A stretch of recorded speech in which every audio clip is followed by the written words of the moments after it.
Hello again, and welcome back to Krieger Reflections. Back in August of last year, I tore my ACL and meniscus on my right knee. It has been and still is a really hard experience, but one that has taught me a lot about myself, my mental endurance, and my patience. As you would expect, I've had a lot of time to think and to observe. I might sound too optimistic about a certainly complicated situation, but I feel like the stagnation movement wise that I have been forced to endure really provided me with a much more needed space to stop and to think about my goals and life direction. 8 months have passed since I got injured, and I have finally undergone operation. A couple of weeks ago, to be more exact. I have finally left the bedridden weeks, and the scars are almost completely healed, and I'm eager to start the recovery process. One of the things that has really energized me is creating this channel. This creative avenue has provided me with a lot of inspiration by watching other creators or trying to add my essence to this space. I gotta say, I love the trend of guys just like me who grew up playing Call of Duty and are now trying to deal with the transition to adult life, financial stability, freedom, or just navigating the complexity of life. I have always been a guy prone to change, and I have always looked for things to make my life easier or better. Some worked and some did not, but I feel like I have learned a lot about this specific topic through both my life experience or things I have read, heard, or studied. That is why on today's video I bring some tiny tweaks or changes that we can make to, like I said, improve different areas of our lives. These have certainly improved my quality of living, and probably not all will fit your life or routines. But I am sure at least one of them will, and I am 100% sure it can add some improvement to your life. Some will be almost effortless changes, and others will initially take some mental energy. But I still hope you can get some value from them. The first change that I bring you, or in this case, changes that completely transform my mornings, were waking up with an alarm clock, having a glass of water by my bedside, and delaying taking that glorious first coffee of the day. How many times had you spent your first 15 to 30 minutes of your day glued to your phone in your bed just because you used it to wake up? Especially if you use social media. This is a practice that, in my opinion, it needs to stop. You're unconsciously cleaning up your brain with input from the moment you wake up. But the problem here is, you haven't put up your defenses against toxic inputs yet, and thus you end up consuming things that are bad for you without even noticing. In the long run, I think that takes a huge toll.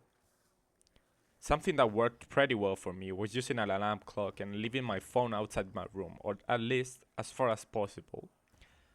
I did that so I didn't interfere with my sleep or my morning routine. If that sounds too extreme for you, you can also try postponing your alarm when you wake up and allowing yourself just those extra 5 minutes with your phone, and then getting up to get things done. It also really helps if you leave a glass of water by your bedside, for multiple reasons. Studies have shown that water first thing in the morning really helps to kickstart your metabolism and, of course, rehydrate from nightly dehydration. That will also make you wake up quicker and more energized. On this note, something that I also learned from Andrew Huberman, you probably know him, was that ingesting coffee first thing in the morning made no sense from an energy standpoint. I absolutely love coffee. I drink it every morning. But when you are an avid coffee drinker, you start to notice a pattern.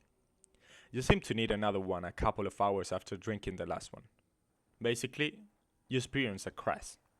Why is this?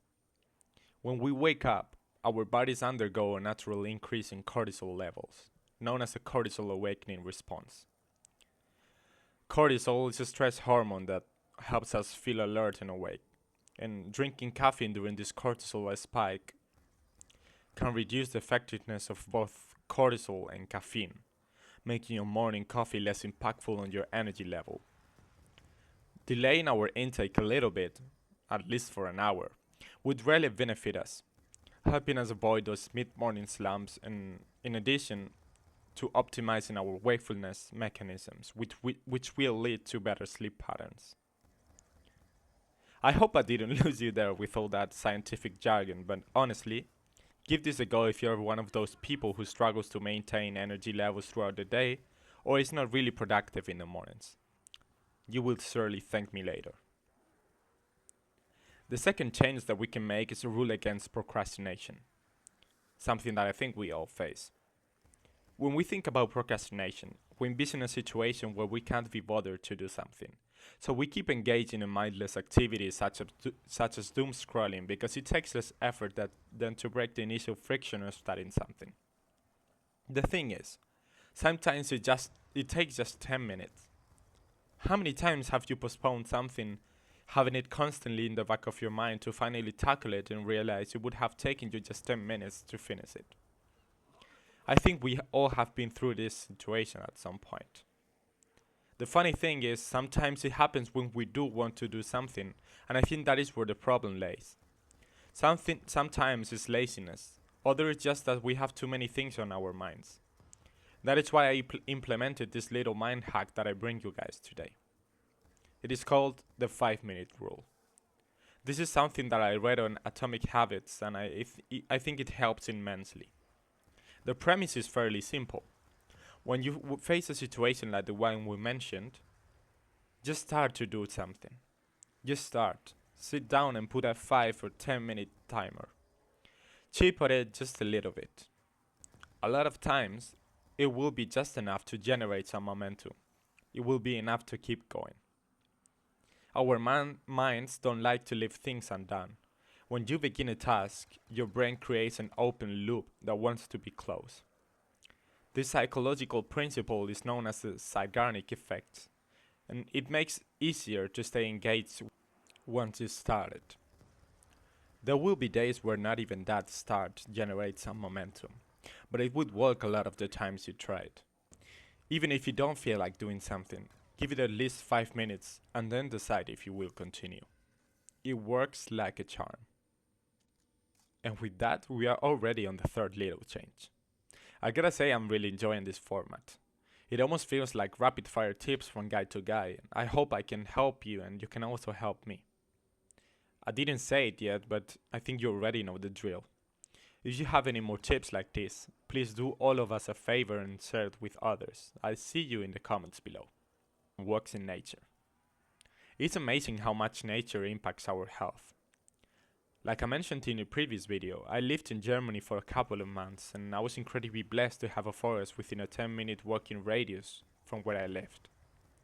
I took that opportunity and I decided to go for daily walks there. It was really awesome to see how big of an impact it had on me. I noticed it had a really calming effect and I was able to think more clearly when I traversed those woods. It seemed to put me on a spell. Believe it or not, the idea to start this channel actually came from those walks. At first, I wanted to create a podcast, but the idea eventually morphed into this model, combining my childhood dream with my desire to create and to connect. There are a lot of studies that analyze the effects nature has. Systematic review and meta-analysis demonstrate that nature walks significantly improve mental health, reducing depression and anxiety. For example, studies show reductions in depression and anxiety following short walks in natural settings compared to urban environments. Also, regular exposure to green spaces is associated with lower rates of heart disease and reduced cortisol levels, which will help you manage stress. I know not everybody has the luxury of having green spaces near them. I myself live on a pretty barren area. If you can't visit these spaces weekly, at least do it once every 2 weeks. I assure you are going to notice a major difference. It is the perfect way to unwind and to connect with oneself, and I only wish I made that change sooner. Relax your shoulders and clench your jaw. Our way of living almost always means we build up tension on a daily basis. We are constantly surrounded by stimuli and noise that accumulate inside us and build up even if we don't realize it. That tension affects and deregulates our nervous system, and it really shows in its house, our body. You have probably experienced this, sitting down working on something, having a phone call or taking an exam. You had a moment when you realized you were clenching your jaw, your back was tense and you were breathing too shallowly. The premise here is fairly simple.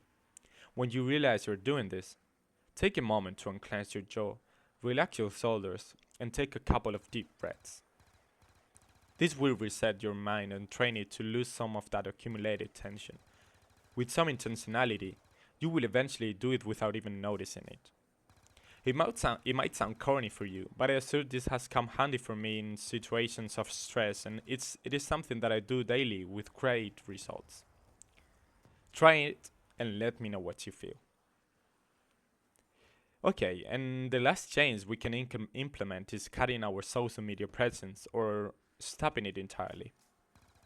I know this change is something not suited for everybody.